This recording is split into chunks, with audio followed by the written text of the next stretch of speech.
Hello, Billy Ray Huzzy here.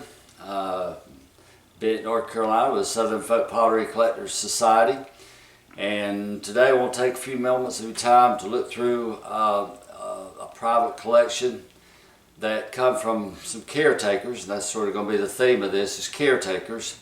Of a couple from Raleigh, North Carolina, that was Foyle and Polly McLaughlin, and they amassed this grouping probably in 25 to 30 years time.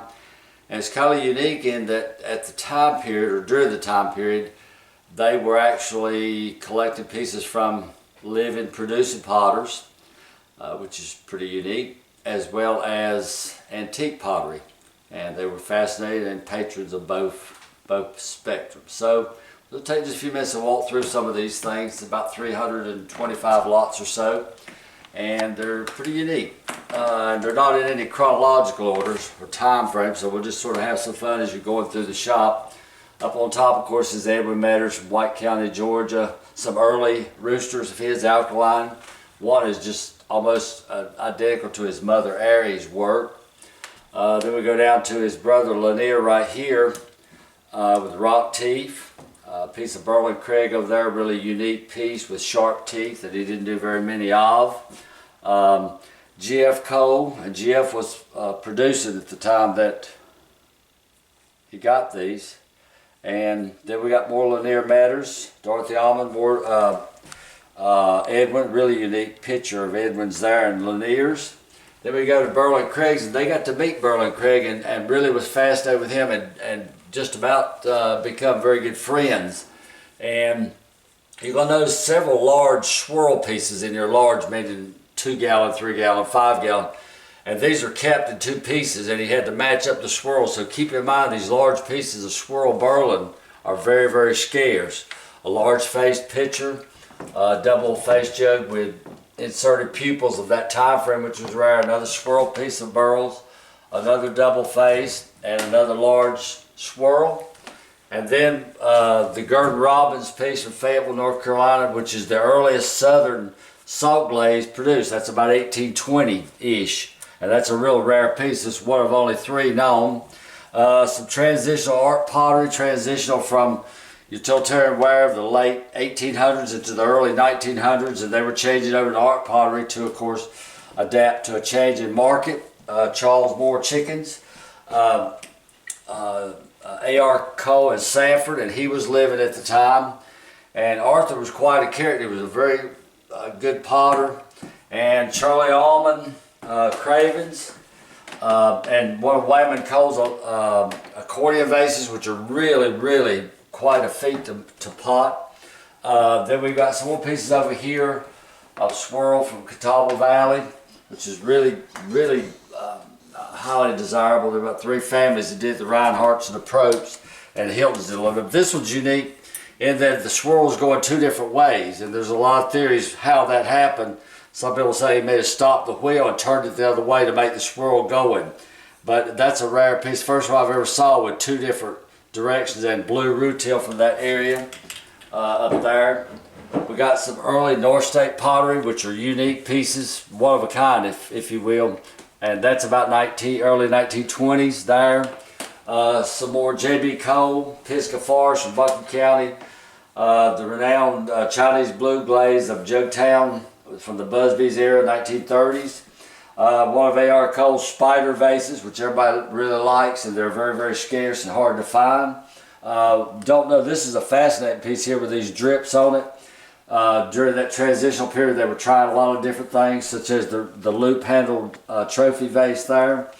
And then we step over here and go through some more pieces. We've got some more Georgia, some unique pieces of Edwins Meaders. Not nothing fabulous, but really unique that he did glasses, which was really unique. First ones I've ever seen. A vase by Lanier Meaders, some Alabama pieces, a Lanier Meaders face jug, Edwins Meaders groups again. Then we move into Catawba Valley, North Carolina, again, Propes, swirl, a little piece of Burlon, kind of a cute little monkey jug with all kind of handles. That was probably in the late 40s that Burlon was working there. some more swirl from Catawba Valley, and some more Burlon Craig here, some really unique pieces. Wig stand with shark teeth, Piedmont salt glaze, J. Jordan flower pot, a double face, Burlon Craig lid jar, and it's two-faced, but it's really unique to have the two-color clay face. Last of the red wire potters in Guilford County. And then we're going to move over to Daniel Seagle. On the big pieces of Burlon on top, again, they're really, really unique pieces to find them that big. Charlie List rooster, which is very rare to have. Daniel Seagle, and Daniel Seagle is probably the best potter, could probably even be one of the better potters of the United States, much less for sure a master potter of the South, and that dates about 1840, alkaline glazed bulbous jars. And then we'll look here in the middle a little bit, some more pieces. Here's some Burlon four handle pieces that are really unique with glass melts off those, which is really dresses it up. Everybody likes glass melts, and those were used to fortify handles as the melted glass fortified the handles. We got J. Franklin Seagle, which was Daniel's son. Daniel Seagle in the middle. Very rare, probably the highest prized piece of Western North Carolina maker is Issac Lefevers, because his potting career was shortened because he was killed in the Civil War. He died about 1863, I think I'm correct in that. Rare mark, rare potter, and he was a protege of Daniel Seagle. Another rare piece to the left there is Henry Ritchie, which is a rare. It's only the second mark that I know of. Right here, HR, which is Henry Ritchie. It's Thomas Ritchie's brother. There's very little sign. Like I said, it's only about 3 pieces known right now that I'm aware of. So it's very rare to see any sign. And a couple of cute pieces on top. These are kiln disasters for Burlon Craig's shop. And this one, if you just want to look a minute, it actually caved in. The whole thing collapsed because it got just too hot. But it was pretty cute to again cut it off, and fabulous glass melts. So look at those glass melts bordered by blue rutile. Just gorgeous. And then we got another kiln disaster. Everybody come into the shop and said, do you know those are going to fall off? I said, nope, they're not going to fall off because they're stuck together. We laughed. It would have been nice to have a face on there. We had Siamese twins, so to speak. So anyway, let's go over here and look a little bit. We got some more pieces here. Just a fabulous E.S. Craven, a masterpiece, if you will, especially with the wide handles. The handles never normally would have been that wide. Coggled capacity lines on the top signed. That's about 1850 to 60. Just a masterpiece, because double handle jugs are rare. Big Alabama bowl, large Burlon Craig floor pitcher, or party pitcher if you want to call it. And got glass melts off the handles, you can see. And some miniatures here, different things. Some little things of Celia Cole down in Sanford. She just made some marvelous teeny tiny, especially if you look down here in lot 279, there's some that's only like 3/8 of an inch high. And she had to make them with nails because her fingers couldn't get that small to get the detail of the shape. An unusual Hilton decorated bowl. And over here, we got Ben Owen III, and his grandfather was the potter at Jugtown Pottery from the late 20s until the late 50s. And so he's the third in continue, and he of course reproduced or kept the translation period of the Busby era pieces, and these are Jugtown shapes there. And then we'll go over here, and in this case here is a large double-faced Burlon Craig Janus jug, if you will, and it's got 2 different faces on it with 2 different expressions. One's bearded, one's not. Many different analogies of that. Some people say it's like the biblical people of Jacob and Esau. Good and evil, just many different scenarios people use to describe these double face pieces. Then over here is a large floor vase from probably J.B. Cole, but it could very well be A.R. Cole. And they made beautiful shapes, just elegant shapes. And the glazes, they really perfected the leg glaze, mastered the drooling, which accent, as you see the drooling coming down on the side shoulders, around the handles and rim. A lot of these are like Roman and Grecian style vases. They really prided themselves on making those. And again, Wayman Cole was probably the master of these very large pieces. Some handicrafts from Willard Watson up in Watauga County, North Carolina, and Willard was the uncle of folk musicians Merle and Doc Watson. If you've heard of them, that was their uncle. He's very well known. Of course, he's passed away now, but he had pieces. He does have pieces in the Smithsonian. At the time, his wife Ora was a quilter. So they're pretty unique pieces, and he really did. If you look at all the handiwork on the harnesses and all the working parts of the wagons, there's a lot of work in those. The little miniature tools, a rake and a hoe and a plow, and his wife, more than likely, Ora, made the clothes. These are really unique pieces. And again, just some different things. This is a unique piece here. It almost looks, this is a chrome red variation, but it looks like flames coming up. This is just a fabulous glaze piece. And it's coming down from the top and as well as the bottom. Late 19th century salt glaze, Manly Owens, and a Moffat piece. Some more art pottery, swirl pottery from Johnny Owens at North State. That's in the 1920s. Some later pieces of North State with some trial glazes. Just different things, different shapes. Salt glaze with cobalt, chrome red over yellow, coup vase, that's an unusual piece. Then we got some more salt glaze. Here's Rand Brothers from Erect. Some spotted pieces here, that early transitional ware of leg glaze usage. And just some different shapes from Jugtown. This is a very unusual shape. We've never really seen this. It's kind of like a bottle, but a double-handled jug, or a vase is whale. One person the other day said it was a genie lamp, and I said, well, the cork's out, so I guess the genie got away. Okay, Vernon Owens, really nice piece from the 1970s.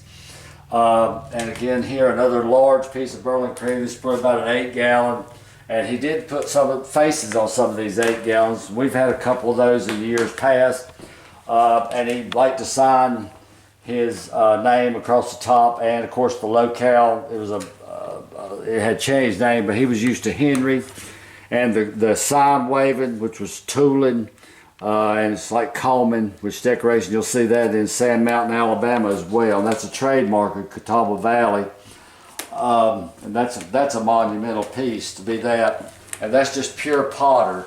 There's no adornments like a face or snakes or a combination thereof to create anything other than just simply potter, and those are few and far between. And we walked right by these other Burlon pieces. This is another 8-gallon piece, 4-handled jar with glass melts. As you see the glass going cascading down the sides where it melts off the handle and goes down all the way to the base. And that's all the way around. Another large piece of Burlon, which is adorned with snakes. And of course, Burlon's been written up in national publications. He's right here. We'll see if we find him here a minute. He's right here somewhere. Well, I thought I could lay my hands on him. If it wasn't needed to find him, I would find him. Well, so much for finding Burlon in the book. Well, anyway, there's an article on Burlon. Well, so much for that idea. It was a nice try. Anyway, another large face jug of Burlon, the large one over there on the floor with glass melts again, which he was using. I want to show it to you again. This one's got some fabulous glass melts on it. Those there, look how wide that is. That's almost 4 inches of glass widthways. So he had a huge amount of glass on it. There's glass there, from there to there. That's almost 5 inches, which is really unusual for glass, because usually it streams a small amount. So that got really hot. Remember the Kiln disaster where the top collapsed in? Then we'll go over here and we'll finish up for a moment. Let's see here. We got just a masterpiece set of a traditional area shape, which we saw. These are Vernon Owen's Chinese blue renditions from the 1980s. There was an earlier piece of his grandpa's over there, a candlestick we missed with the salt glaze and the cobalt highlights. Just some various things. This is the glaze that J.B. Cole perfected, and it's almost like a staple of their production. They call it a malachite, and it's just a gorgeous drooling. It's a gorgeous glaze. Some early pieces of child glazes. This is some early green.